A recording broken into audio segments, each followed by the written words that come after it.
Tanfalava, lau Samoa Entertainment TV le nei mai pia, ai usti mai an whaafonga. Wa toe whaafo i ane le kula ia, ale whaafenga inga lea na awa sea whaasoli tu la fono el tangata le mlai wale le au kilani. Ina ua taunu ua tu iai le eni usile le songa fuol vai asa nei mai Samoa. Na ta ua whaafenga inga, ina ua tātou fasilingia. Na whaila na tau loto ma post i lungo le Facebook. Ai ua te ile aso lua na nafi. Ai text atu le tangata ia te ia. Fatu atu le talamana ia lava le mafu anga. Wo one ai ia te ia le kula ia. Ai awole popole, ele ai lava maseme o misi. Peitai, wal whaafenga inga sa wha mautu ul faltali malo i au kilani. Ma ia ta watu le tangata na taliane ila na wha salalaunga i lungo le Facebook. E mamoli ane le kula ili faltali malo lea. Ma sa wha pena lava o na whai. Sa mamoli ane le kula ia ili faltali malo peitai. Ele o iloa il whaafenga inga. Po o aina alua tu maia, awa sana ona drop watu lava. Ai, ia tato sa ilinga na mawai. O le Facebook le na whaonga ane le mafine lona Facebook Messenger. Masa tali atu ia ile whaife au. E drop ane ile hotel le kulaia. O le fake Facebook. Na tato siringia le ingoa ilunga le profile o le Facebook na mumolia nea le kulaia ile hotel. Mata ua ele ana le suafa ma le profile lea. E na tele ilose me tasi o ia. Wa lua vai asau talu ona fo ia tu i New Zealand mai Samoa. O le nemta upu ua ilima nei o leo le malo New Zealand. Mai ua wha opopo atu fo iai. Ma le soli tu la fono i lunga of sota inga tele vave. Peitai. O ta ua le whaafenga inga ele aise whainga ta ona sue. A waile ngata ina maua e mepo e ata o la folinga. Ai o la ingoa o lo maua fo i wha maunga o pepa malanga. Toi tuli loa mai tatou talal nei isa taimi o iluma. Ua te tala i nei le awa noa i le ofisa palota i muli nuu, mo le lista la ino suafa palota o i tu malo e whaia tu palota la iti, i si umu, whale ata wha, ma wa o fonti. Ua awa noa ai, mo tangata palota o i tu malo o ta uailunga. O le whasi isilanga whala hoi tele mai le ofisa o palota o ta uai. O le asa mua le alusu fitu o au kuso i tu la whai ngalwenga. Ua awa noa mo tangata palota o i tu malo o ta uailunga, e le si talai i muli nuu. Peitai, ua atofa fo i taimi e le salai sua fo tangata palo taitu malo ia pe o le so lulu, o le so, mo fale ata wha, o le maota, o le metutisi saina. Si umu i sae o le maota o le kalesia pentekoso, va o fonti ta ele fanga o le maota o le whakasa. Ai o le stofil versa nei, fale ata wha to a mua o le maota o katoliko, va o fonti o ta ele fanga ele maota o le whakasa.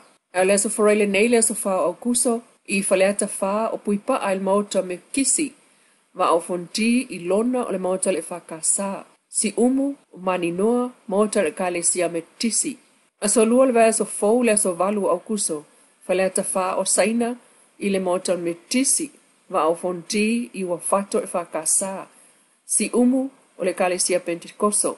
O le aso lulu, o le vea so fau le aso iwa au kuso. Faleata toa mua o le maota o le kalesia katoliko, va o fono ti sa wano o le whakasa. O si umu si sifo I le whakasa. Ai o le sotofia so se fulo au kuso, faleata whai pui paa o le maota o le kalesia metotisi. O le va o fonti ta ele fanga maota e whakasa. O si umu I mani noa o le maota o le kalesia metotisi. Peta ele so foreile so sulvalu au kuso le so itapuni ai le stala. Mai le iwa ili tai au ili wha ili fiafi le ofisa au tu, whai ngā pālota I muli nuu. Ai mo le stela fau tau au le pepa whanau, masau ID alo ia pe o loutus folau malo lai sene ave ta vale, e whaatino ai lau le stala, ma so ta ili ofisa pālota, mo nisi wha matalanga. O langona nau ma le fia tau tua pea o le tō wha le ngō matua, le tō wha ale vena ale mo lona I tū malo whaleata nu me le wha. Na mamoli me iso na fina ngalo matalo sanga ina le tu malo mo le taimi mua mua. I lalo le fu ale vai na wha upu whai o lo whatau tai le sao le atunu ule nei paya inga. I le loto maua lalo na mamoli me ili whaatala ula le tau whae le ngoa matua I siona I tu malo. O lea ua uka kalo kwa ma le loto wha maulalo. Ma whatangi tu I ai sawa vau sau fina ngalo lofa. Tō mai alo pule wha awawai. Lau tau tua il tatou tu malo. A wal whainga malo whaatua tua I le tua Samoa o tasi. Whaleaka O le tai al malo le fionga te mai tai pa mio sa fa pito. Al famuina.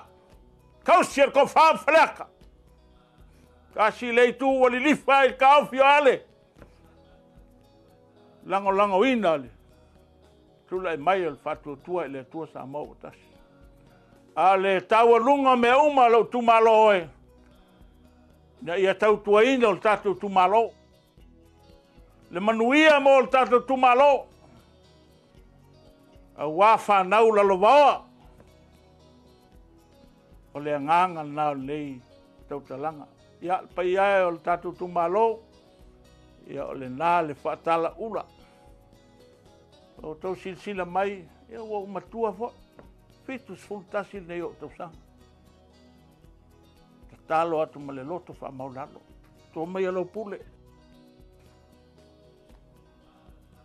Wa foi ni la fonga. Wa ni upu o le tau tamali i lau wha fonga anga. Ia malu au le pale lo pingala. Awale le mena fio mai e Yesu le lolangi. Ne ia mangalo ai. Tato tau fai mangalo ai. Ta fai wai ai.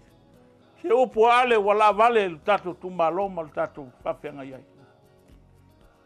Awa o te talo atu ma le loto wha maulala toa mai ala upule wha awa wai nai tau sanga o te toia le neino fo inga. Awa nei au au e tai au. O lo tuli mata i pea pe isi sui e tau wā mal whitalainga le ngā mtua. Po o le whaawau pea matu mau pea le langolango le tu malo. Le whaawau le tau tua le tō wha ale vena ale. Masina atoa lawal nei o kuso tuina atu le malo New Zealand i tangata anu Samoa.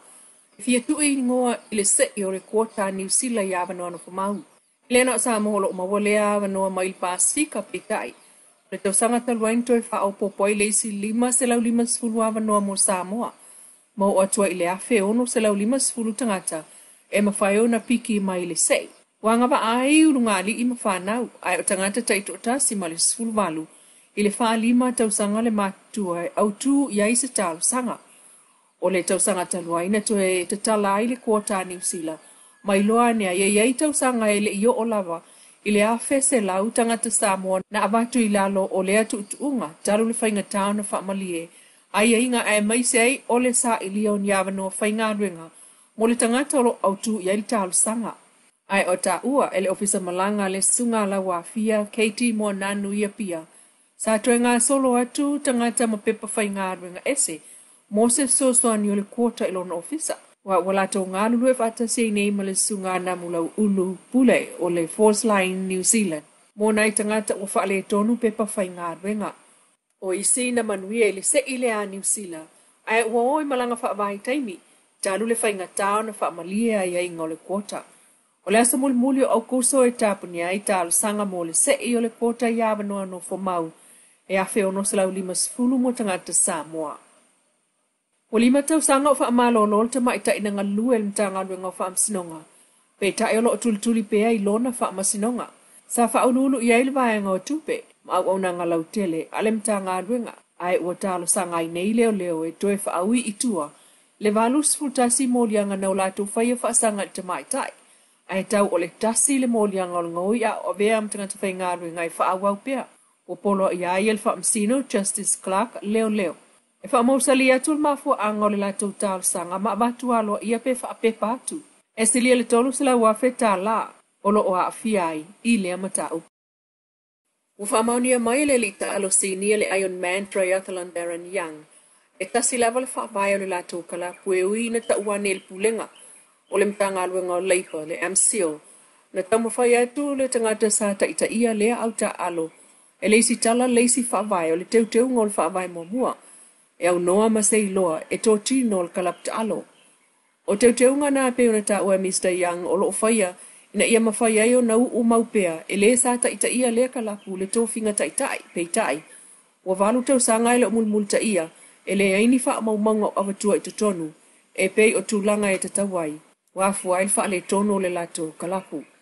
Sa tātou text atu i le tamana ia ta ia lea kalapu ta moe fe ausi ma le Vili Triathlon.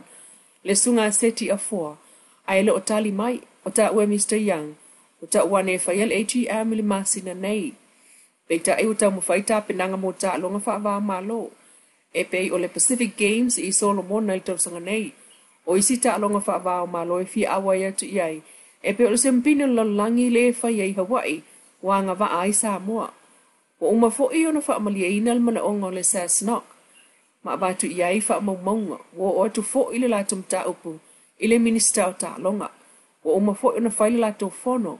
Ma palo ta sili ai ava ese. Lo lato ta itai ona o mafo anga fa mawina. Ai ol fautuanga le Sassnock e toe fo I fa talanoa. Ma le ta itai. Ma watau po I nai nei. Le isi fo I fono. Ma le ta male na ia ta itai il masina nei o kuso. Ai wa faia le lato lo ia so soani mo lato tapenanga. Ai ol fa le tonu wa fia I nei le auta alo. A le triathlon. Ua toe sau whaia nei malu Samoa le tūlanga sifun ma le tolu I le whaatūlanga ina o au pito sili o na malolosi le laulangi. Talo mai le malolo ia fiti le vai aso o mawai. O fiti wa se atu le numero sifulu le asa iei Samoa mo le tasi le vai aso. Le ol peleki a New Zealand le wa se atu le tūlanga lua, ai tu mau pea ai alani le numero tasi. E o il malolo le aua le atu nuu ai le o whaawai vai aita penanga awa se au malosi mo le taamiu sanga tele a laulangi. Le amata le sovalu se tema I farani. Sa no le li faya o nga wawasa mana ia se lala mapusua. O lo tam faile pulenga ia fata alo umata mata alo ina ia mafayo na tanga iai. Mafa mautu e loa tam o le a filfili e fai masui le ipo laulangi.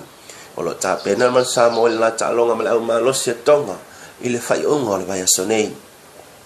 Lau Samoa Entertainment TV mai pia, toi whai rai fo I le aswa tai au, le alofa o le tua, paso I fuaia.